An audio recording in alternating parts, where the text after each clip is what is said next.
সাধারণত এক web server থেকে অন্য ওয়েব সার্ভারে যখন আমরা আমাদের ওয়েবসাইটকে ট্রান্সফার করি তখন সেটাকে আমরা হোস্টিং ট্রান্সফার বা সার্ভার ট্রান্সফার বলে থাকি বা সার্ভার চেঞ্জ করা বলে থাকি।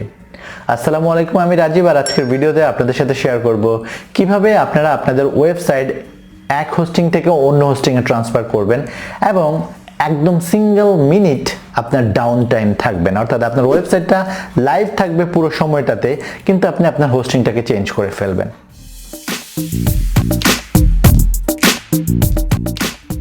তো আমরা আজকে যে জিনিসটা দেখবো সেটা হচ্ছে আমার ওয়েবসাইটটা, আমার যে ImRajib.com এই ওয়েবসাইটটা আমি মূলত নেমচিপ থেকে হোস্টিংয়ে ট্রান্সফার করব।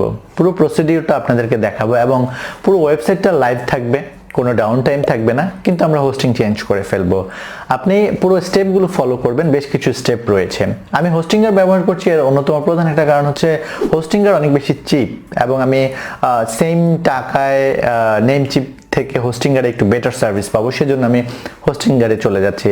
আর একটা ব্যাপার হচ্ছে হোস্টিংয়ারে আপনি যদি সার্ভার কিনতে চান বা হোস্টিং কিনতে চান, সেক্ষেত্রে আপনি অনেক চিপে হোস্টিং কিনতে পারবেন। আর আপনি যদি আপনার কুপন কোডে ImRajib লিখে থাকেন তাহলে আপনি এক্সট্রা একটা ডিসকাউন্ট পাবেন। আমি মূলত আমার যে মেইন ডোমেইনটা রয়েছে ImRajib.com, এই ডোমেইনটাই হচ্ছে মূলত হোস্টিং চেঞ্জ করব, অর্থাৎ আমার কারেন্ট হোস্টিং রয়েছে নেমচিপে।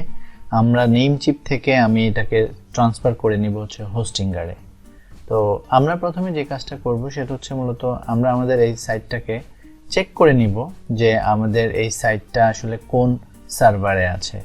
তো আমরা এটা চেক করার জন্য ওয়েবসাইট লার্নার্স একটা টুল রয়েছে, এই যে হোস্টিং ফাইন্ডার, এখানে আমরা মূলত চেক করব আমাদের এটা কোন হোস্টিং বা কোন সার্ভারে বর্তমানে রয়েছে সেই জিনিসটা। আমরা এখানে আমাদের ওয়েবসাইটের অ্যাড্রেস লিখব, দেন আমরা ফাইন্ড হোস্টিংয়ে ক্লিক করব। তো ওয়েবসাইট চেক করলে আমাকে এখানে দেখাচ্ছে যে আমাদের সাইটটা অ্যাকচুয়ালি ক্লাউডফায়ারে হোস্টেড রয়েছে, কিন্তু সাইটটা অ্যাকচুয়ালি ক্লাউডফায়ারে নেই, সাইটটা রয়েছে নেমচিপে।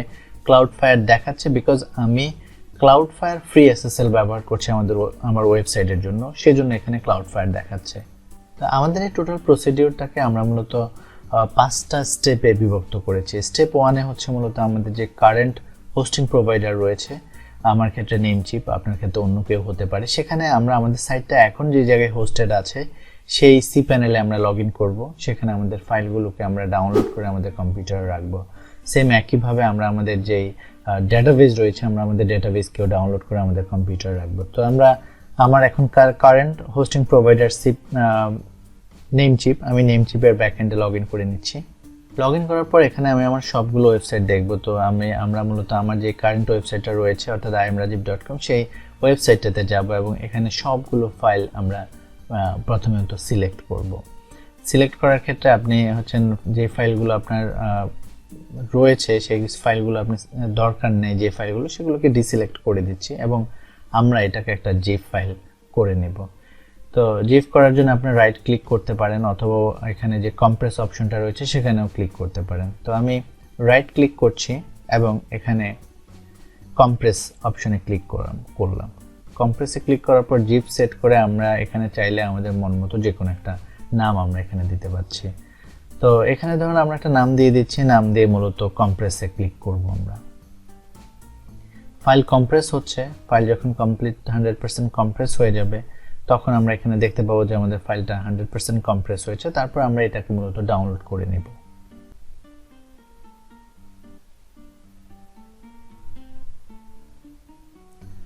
কম্প্রেস হয়ে গেছে, এখন আমরা মূলত আমাদের যে ফাইলটা আমরা ক্রিয়েট করে নিয়েছি আমরা সেই ফাইলটাকে এখন এখানে ডাউনলোড করে নেব। এই পর্যায়ে আমরা আমাদের ওয়েবসাইটের যে ডেটাবেসটা রয়েছে সেই ডেটাবেসটাকে আমরা ডাউনলোড করে নেব। আমরা চলে যাব সি প্যানেলে এবং এখান থেকে আমরা স্ক্রল ডাউন করে phpMyAdmin-এ ক্লিক করব। phpMyAdmin-এ আপনি আসলে এখানে আপনার সবগুলো ডেটাবেস আপনি দেখতে পাবেন। এই সার্ভারে যতগুলো আপনার ওয়েবসাইট হোস্ট করা আছে সবগুলো ওয়েবসাইটের ডেটাবেস আপনি এখানে দেখতে পাবেন। তো আমার যেই ওয়েবসাইটটাকে আমরা মূলত আপনি যে ওয়েবসাইটটাকে হোস্টিং চেঞ্জ করবেন সেই ডেটাবেসটাকে এখানে সিলেক্ট করে নেবেন এবং ক্লিক করার পর আপনি এখানে দেখতে পাবেন সেই ডেটাবেসের যতগুলো টেবিল রয়েছে সবগুলো টেবিল এখানে আপনাকে দেখাবে। এখান থেকে আমরা ক্লিক করব উপরে যে এক্সপোর্ট অপশন রয়েছে, এক্সপোর্টে ক্লিক করার পর আমরা এখান থেকে SQL সিলেক্ট করে আমরা গোতে ক্লিক করে আমাদের এই ডেটাবেসটাকে আমরা ডাউনলোড করে ফেলব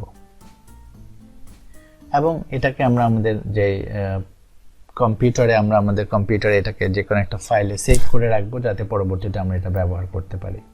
এরপর হচ্ছে মূলত আমাদের স্টেপ 2, আর এই স্টেপ 2তে আমরা আমাদের যে নতুন হোস্টিং রয়েছে সেই হোস্টিংয়ে আমরা লগ ইন করবো এবং হোস্টিংয়ে লগ ইন করে এখানে আমরা আমাদের যে ডোমেনটা রয়েছে সেটা এই হোস্টিংয়ের সাথে অ্যাড করব।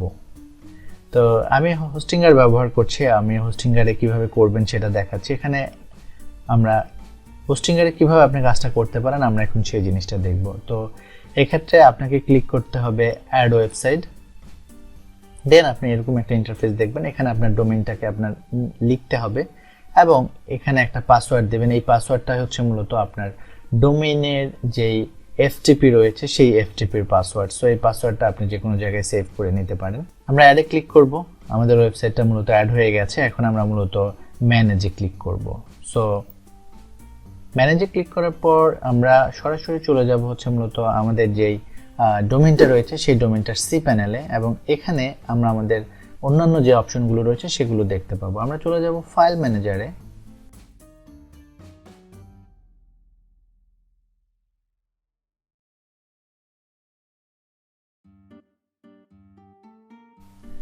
সো এখন মূলত আমরা স্টেপ 3তে রয়েছি, অর্থাৎ এই স্টেপে আমরা এখানে এই ফাইল ম্যানেজারের পাবলিক HTML এর ভিতরে আমাদের যে ডাউনলোড করা যত ফাইল রয়েছে, যে ফাইলগুলো আমরা আমাদের একটু আগে আমরা ডাউনলোড করেছি আমাদের পুরনো হোস্টিং থেকে, সেই সবগুলো ফাইল আমরা এখন আমাদের নতুন হোস্টিংয়ে আপলোড করব।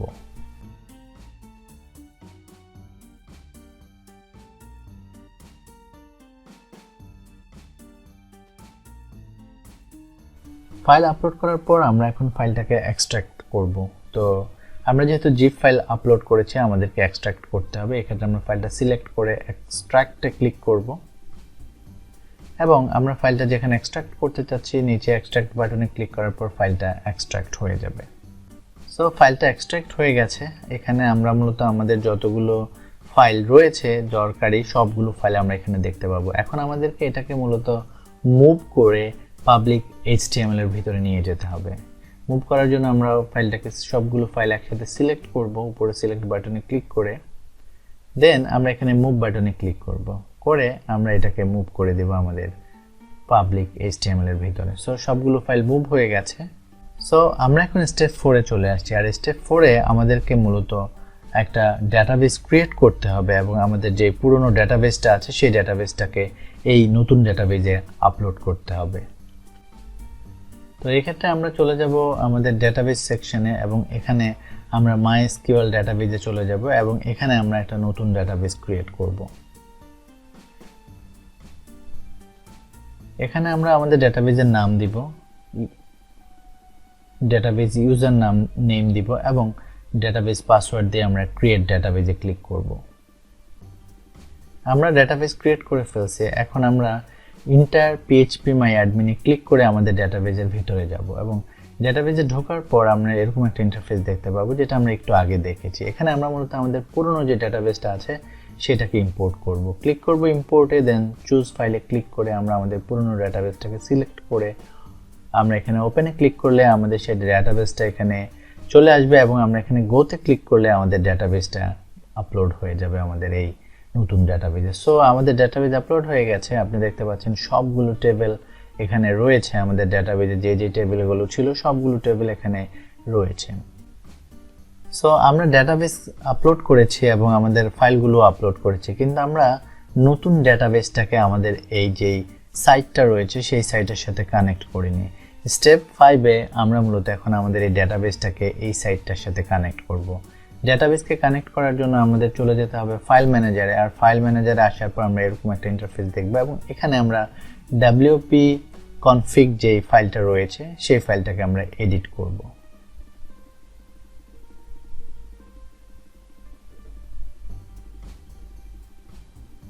তো এখানে আমাদেরকে মূলত আমাদের যে নতুন ডাটাবেসের যে নাম, database user name, database password সেই জিনিসগুলো আমাদেরকে মূলত এখানে দিতে হবে। আপনি এখানে দেখতে পাচ্ছেন db_name, এখানে আমাদের ডাটাবেস নেম দিব। আমরা আমাদের ডাটাবেস নেমটা আমরা এখানে দিয়ে দিচ্ছি।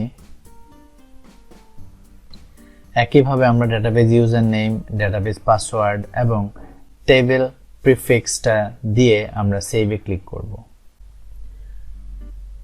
এখন আমরা মূলত স্টেপ 6 এ রয়েছে, আর এই স্টেপে আমাদের যে কাজটা করতে হবে সেটা হচ্ছে আমাদের যে সাইটটা রয়েছে সাইটের নেম সার্ভার চেঞ্জ করতে হবে। বিকজ আমাদের সাইটটা এখনো আমাদের পুরনো সার্ভারে রয়েছে, কারণ আমরা এখন পর্যন্ত নেম সার্ভার চেঞ্জ করিনি।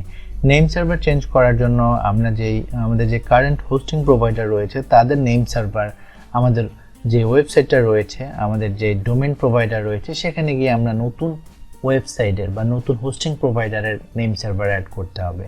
তো হোস্টিংয়ের ক্ষেত্রে আপনি অ্যাকাউন্ট সেকশনে যদি যান, এখানে আপনি অ্যাকাউন্টসে ক্লিক করবেন এবং ডিটেলসে যদি ক্লিক করেন এখানে আপনি দেখতে পাবেন যে আপনার নেম সার্ভার। আমি আমার ডোমেন কিনেছি মূলত নেমচিপ থেকে। আমি নেমচিপে চলে যাব এবং নেমচিপে লগ ইন করে আমাদের যেই ডোমেন প্যানেল রয়েছে সেখানে গিয়ে আমরা ম্যানেজে ক্লিক করে আমরা আমাদের যে কাস্টম ডিএনএস রয়েছে এখানে মূলত আমরা আমাদের নতুন যেই নেম সার্ভার রয়েছে সেই নেম সার্ভার আমরা এখানে অ্যাড করে দিব। দেন আমরা সেভ চেঞ্জেসে ক্লিক করলে আপনি দেখতে পাবেন যে 24 ঘন্টা থেকে 48 ঘন্টার মধ্যে আমাদের নেম সার্ভার চেঞ্জ হয়ে যাবে। আপনি কয়েক ঘন্টা ওয়েট করবেন আপনার সার্ভার চেঞ্জ করার পর। দেন আমরা মূলত হোস্টিং চেকার দিয়ে আমাদের হোস্টিংটা চেক করব যে আমাদের বর্তমান হোস্টিংটা কোথায় আছে আমাদের ওয়েবসাইটটা। আপনি আপনার ওয়েবসাইটের নাম লিখবেন, দেন ফাইন্ড হোস্টে ক্লিক করবেন। ক্লিক করার পর আপনি এখানে দেখতে পাচ্ছেন যে আমাদের ওয়েবসাইটটা হোস্টিংগার ইন্টারন্যাশনাল লিমিটেডের মধ্যে রয়েছে, অর্থাৎ আমরা সাকসেসফুলি আমাদের ওয়েব হোস্টিং নেমচিপ থেকে হোস্টিংগারে ট্রান্সফার করতে পেরেছি। তো এইভাবে মূলত আপনারা একটু সময় নিয়ে আস্তে আস্তে করে স্টেপগুলো ফলো করে আপনাদের ওয়েবসাইটকে আপনারা এক সার্ভার থেকে অন্য সার্ভারে ট্রান্সফার করতে পারেন। ভিউয়ার্স, স্টার্ট টু ফিনিশ পুরো ভিডিও যদি আপনি দেখে থাকেন তাহলে খুব ইজিলি আপনি আপনার ওয়েব সার্ভারকে চেঞ্জ করতে পারবেন। আমার ভিডিও যদি আপনাদের ভালো লাগে তাহলে অবশ্যই আমার চ্যানেলটি সাবস্ক্রাইব করবেন, ভিডিওতে কমেন্ট করবেন আর আমার ভিডিওগুলো আপনার ফ্রেন্ডদের সাথে শেয়ার করবেন। সবাই ভালো থাকবেন, সুস্থ থাকবেন। আজকে এই পর্যন্তই।